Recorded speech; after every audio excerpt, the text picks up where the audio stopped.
오늘 우리가 함께 날 하늘의 양식은 무슨 일이 벌어지는지 우리는 전혀 모른다. 이런 제목을 가지고 함께 말씀을 나눠볼까 합니다. 우리가 순간순간 우리의 삶을 위해 최선을 다하고 있습니다. 그러나 사실 우리가 조금만 돌이켜보면 무슨 일이 벌어지는지 우리는 사실 전혀 모르고 있는 상태 가운데서 오늘 하루의 삶을 최선을 다해 살아가고 있는지 모릅니다. 의식적으로든 무의식적으로든 우리 안팎에서 벌어지는 일들을 알기란 불가능합니다. 우리가 전혀 인식하지 못하고 감지하지 못하는 동안에도 우리의 몸과 마음은 쉼없이 스스로를 조정하고 있으며 라디오 전파에서부터 생각 형태를 띤 것에 이르기까지 눈에 보이지 않는 수많은 신호들이 공기 중에 떠돌고 있습니다. 실제로 우리는 지금 이 순간에도 우리들의 현실을 창조하는 데 참여하고 있습니다. 그러나 그것은 의식 차원의 지식이나 통제 없이 무의식적인 측면에서 일어나고 있는 것들입니다. 아무리 긍정적인 마음을 먹고 자기 개발서를 보면서 스스로를 훈련시켜도 빈털터리가 되는 이유가 여기에 있습니다. 우리의 의식은 창조자가 아닙니다. 세상을 내 뜻대로 이끌 수 있다는 생각은 자기중심적인 교만한 생각일 뿐입니다. 우리의 자아가 현재 진행하고 있는 일들을 대부분 파악하지 못하고 있기 때문에 무엇이 최선인가에 대한 판단을 자아에게 맡기는 것은 현명하지 못합니다. 우리에게 선택권은 있지만 통제권은 없습니다. 의식적인 차원에서 무엇을 경험할 것인가를 선택할 수는 있지만 경험의 실현 여부나 방법, 시기 등은 우리의 통제권 밖에 있음을 알아야 합니다. 성경 잠언 16장 1절과 9절에도 마음의 경영은 사람에게 있어도 말의 응답은 여호와께로 나오느니라. 사람이 마음으로 자기 길을 계획할지라도 그의 걸음을 인도하신 이는 여호와시니라. 이렇게 말씀하고 있습니다. 내 인생에 어떤 일이 일어나든 그것은 내 잘못이 아니 다만 나의 책임일 뿐이다, 이런 말입니다. 나의 책임이라는 뜻은 내 말과 내 행동, 내 생각의 범죄에 국한되지 않는 모든 것을 얘기합니다. 내 인생에 나타난 다른 사람의 말과 행동 그리고 생각 모두를 포함합니다. 내 인생에 나타난 모든 일들을 전적으로 책임질 때 그것은 나의 문제가 됩니다. 요약하면 현재 나의 현실에 대해서 누구도 무엇도 원망할 수 없습니다.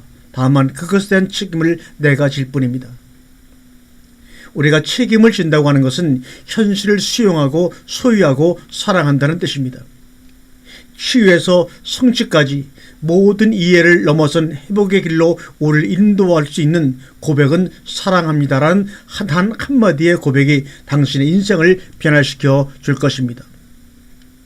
고통을 주는 질병도, 남아도는 살도, 중독도, 문제아도, 골칫덩어리 이웃도, 속을 썩이는 배우자도 사랑하라, 사랑합니다라는 고백을 통해 하나님이 당신을 회복의 문으로 인도하실 것입니다. 의지가 마음을 가지고 노는 장난감이라면 영감은 하나님이 내린 명령입니다. 의지는 자아의 좁은 시야를 기반으로 인생을 통제하려 하는 것이지만 영감은 하나님으로부터 온 메시지며 행동 지시입니다. 의지 역시 효과가 있는 결과를 가져오기도 하지만 영감은 효과뿐만 아니라 기적을 우리에게 가져옵니다. 당신은 어느 쪽을 원하십니까? 의지를 원하십니까? 하나님의 영감을 원하시겠습니까? 한번 이 시간에 여러분 스스로 선택해 보시기를 바랍니다. 여기서 윌리엄 셰익스피어의 소네트 146편의 글을 제가 한번 소개해 볼까 합니다.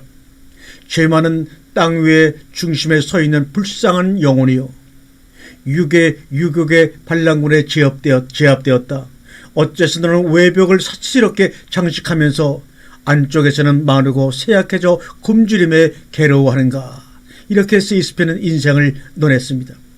우리의 자아는 영감과 기억에 의해 작용합니다. 주어진 어느 순간에 영감이나 기억 중 오직 하나만이 지휘권을 갖습니다. 자아라고 하는 영혼은 한 번에 하나의 주인만을 섬깁니다. 그 주인은 장미꽃인 영감이 아니라 가시인 기억인 경우가 대부분입니다. 성경 로마서 8장 5절과 7절에 보면 육신을 따르는 자는 육신의 일을, 영을 따르는 자는 영의 일을 생각하니 육신의 생각은 사망이요 영의 생각은 생명과 평안이라고 말씀하고 있습니다. 여기서 육신의 일은 기억이요 영의 일은 영감이죠. 바울은 계속해서 말씀합니다.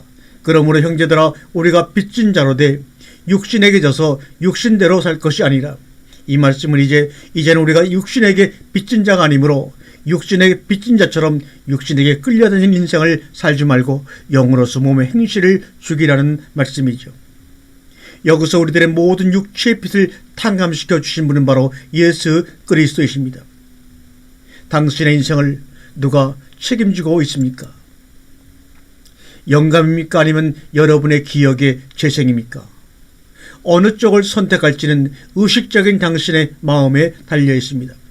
성경 고린도서 5장 17 말씀 보면 누구든지 그리스도 안에 있으면 새로운 피조물이라. 이전 것은 지나갔으니 보라 새 것이 되었도다. 새로운 피조물은 세 가지 구성 요건을 갖춘 사람이라고 할 수가 있습니다. 그 세 가지 요소는 바로 회개와 용서와 그리고 사랑입니다. 갈라디아서 2장 20절에 내가 그리스도와 함께 십자가에 못 박혀 나니 그런즉 이제는 내가 사는 것이 아니요 오직 내 안에 그리스도께서 사시는 것이라. 여기서 십자가에 못 박힌 것이 눈에 보이는 육체가 아니라면 무엇이 못 박힌 것일까요? 새로운 피조물이란 우리의 기억이 예수 그리스도와 함께 십자가에 못 박힘으로 죄로 인해 상실했던 마음이 회복되었음을 깨닫는 것입니다. 새로운 피조물의 주체는 기억의 새로워짐과 상실한 마음으로부터의 회복입니다. 새로운 피조물의 중심은 기억의 새로워짐과 상실한 마음으로부터의 회복을 의미하는 것입니다. 사랑합니다. 아버지 하나님, 아무것도 존재하지 않지만 모든 것이 가능한 하나님 아버지와의 사랑의 관계로 우리는 돌아가야 합니다.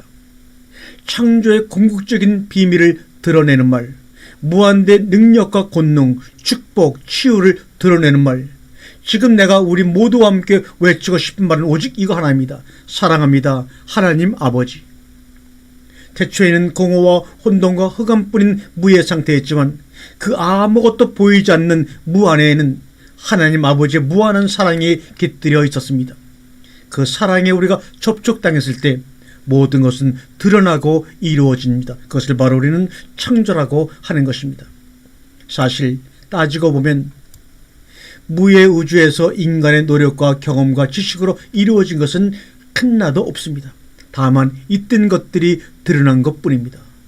우리가 인지하던 인지하지 못하던 간에 분명한 것은 몇 초마다 수백만 PT의 정보가 우리의 감각기관을 통하여 흘러 들어옵니다. 하지만 우리의 의식은 기껏해야 초당 40PT 정도만 처리할 수 있기 때문에 수백만 PT의 정보는 실제로 정보라고도 할 수 없는 의식적인 경험으로 주로 들어버리고 맙니다. 우리는 어떤 순간에도 그 순간에 일어나는 일들에 대하여 완전하게 자각하지 못합니다. 그렇기 때문에 우리가 할 수 있는 일은 믿음의 방향을 바꾸는 일이 필요한 것입니다. 그 믿음의 방향을 바꾸어 외부에서 일어나는 환경을 변화시키는 것은 바로 우리의 책임입니다. 그 외부를 변화시키는 방법은 단 하나, 하나님에게 사랑합니다라고 고백하는 것입니다. 여러분들에게 질문 하나를 하겠습니다. 컴퓨터에서 기록되어 있던 것들을 지우면 어디로 가죠? 바로 휴지통으로 가서 다시 보관되죠. 맞습니다. 그것은 여전히 컴퓨터 안에 남아있죠. 하지만 눈에는 보이지 않아요. 바로 우리들의 기억도 그렇습니다. 기억은 여러분 안에 있지만 눈에 보이지 않습니다. 그래서 완전히 새로운 영혼의 말씀으로 기억을 교체해야 합니다. 인생을 사는 데는 두 가지 길이 있습니다. 기억으로 사느냐, 영감으로 사느냐. 기억은 쉼없이 재생되는 오래된 프로그램입니다. 반면 영감은 하나님이 우리에게 주신 생명의 말씀입니다. 아마 여러분은 영감을 받으며 살고 싶을 것입니다. 하나님의 음성을 듣고 영감을 얻는 유일한 길은 모든 기억을 청소하는 것입니다. 그것은 예수님을 통하여 죄사함의 은혜를 받는 것입니다. 우리는 얼마나 많은 시간들을 과거 기억이라는 쓰레기 더미 속에 파묻혀 살아왔습니까? 당신이 진정 구원을 받고 죄사함을 받았다면 하나님께 늘 사랑합니다, 감사합니다, 고백하시기를 바랍니다. 아직도 기억이라는 쓰레기 더미 속에서 통제권이 없는 그 기억의 프로그램에 사로잡혀 고통 중에 인생을 보내고 계십니까? 그렇다면 바로 이렇게 고백하시기를 바랍니다. 하나님 아버지, 저의 죄를 용서해 주세요. 저의 기억을 치유해 주세요. 라고 말입니다. 우리는 살면서 기억을 무시하고 억누르고 살아가고 있기에 우리가 원천 일을 당하고 원천 일을 행하기도 합니다. 억누르고 무시하려고만 하지 말고 그 기억이 사라지고 하나님의 사랑만이 남을 때까지, 영감이 당신을 인도할 때까지 하나님 아버지 사랑합니다라고 늘 고백하시기를 바랍니다. 과식 충동, 화내는 습관, 두려움 등등은 기억에 대한 반응이지 절대 영감이 아닙니다. 무한대 영역, 진리의 영역에서 출발한다면 그리 큰 의지가 요구되지 않습니다. 그냥 수용하고 행동하면 되는 것입니다. 그 영역은 바로 하나님 아버지의 사랑입니다. 아버지 사랑합니다. 아버지 사랑합니다. 아버지 사랑합니다. 이 고백에서 새롭게 출발하십시오. 당신의 기억과 감정들과 싸우고 조절하려고 하면 너무나 막대한 에너지와 노력이 필요합니다. 때론 적절할 때 충동을 지어하는 새로운 습관을 들일 수도 있겠지만 그러려면 얼마나 많은 땀을 흘려야 하는가. 그렇게 되면 다른 일을 할 수 있는 창조적 에너지가 고갈되기에 문제가 되는 것입니다. 당신의 의지는 영감에 비하면 마치 헝겊 인형처럼 무기력하다는 사실입니다. 우리는 무언가를 하려고 결심할수록 우리는 끊임없이 현실과 맞서 싸워야 합니다. 그렇게 되면 행복과 평안과 건강한 삶을 살 수가 없게 되죠. 하지만 당신이 그 모든 것을 하나님 주시는 영감에게 맡기면 인생이 진정 바뀌어집니다. 그럼 어떻게 해야 모든 것을 영감에 맡길 수 있을까요? 늘 하나님 아버지를 향해 고백하시면 됩니다. 사랑합니다 라고 말입니다. 이 방법이 당신이 아는 세상 이치와 맞지 않는다고, 너무 단순하다고요? 그렇다고 잠시만 이해하려고 하지 마시고 단 며칠이라도, 안되면 단 몇 분이라도 경험해 보시기를 권면합니다. 그리고 안된다는 증거를 제시해 주십시오. 장담하건대 증거를 찾지 못할 것입니다. 우리 누구나가 원하는 행복의 걸림돌은 사랑의 결핍이었습니다. 용서는 사랑의 결핍으로부터 우리를 회복시키는 열쇠입니다. 하나님은 그의 아들 예수 그리스도를 통하여 우리의 모든 죄를 용서하시고 회복의 문을 열어놓으셨습니다. 그 문으로 여러분을 지금 초빙하고 있습니다. 누구나 다 들어오라고 말합니다. 당신이 글을 알지 못해 성경을 읽지 못해도, 성경에 대한 지식이 없어도, 아직도 혼란 가운데 있어도 온 마음으로 하나님을 향해 사랑합니다 고백하면 하나님은 당신을 위해 준비하신 그 회복의 문으로 당신의 손을 잡고 들어가실 것입니다. 그것이 바로 영감의 진원지입니다. 그것이 바로 영감의 근원입니다. 인생의 모든 문제는 단지 과거의 기억에 의해 재생된 것에 불과합니다. 문제는 그것을 사랑의 눈으로 보고 영감에 의해 행동할 기회를 위해 나타나는 것입니다. 그러므로 어떤 문제든 그것을 시련이 아닌 기회를 보게 되고 감사하게 됩니다. 우리의 인생에서 무언가를 개선하고자 한다면 그것이 육체의 질병이든 경제적인 문제이든 인간관계든 바라볼 것은 오직 한 것뿐, 바로 당신의 영혼입니다.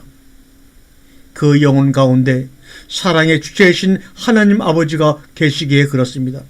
오 내게 삶을 주시는 주여, 감사로 내 가슴을 충만하게 하옵소서. 사랑합니다 아버지. 행복의 열쇠는 인생을 통제하는 것이 아니라 인생과 화해하는 데 있습니다. 당신의 마음이 진정 행복하기를 원하십니까? 진정 당신의 육체가 건강하기를 원하십니까? 당신의 영혼이 평화롭기를 원하십니까? 그렇다면 다음 순간보다 지금 이 순간입니다. 지금 이 순간에 관심을 쏟기 시작하면 당신의 영혼은 평화로울 것이며 당신의 마음은 행복할 것이며 당신의 육체는 건강할 것입니다. 할렐루야. 아멘.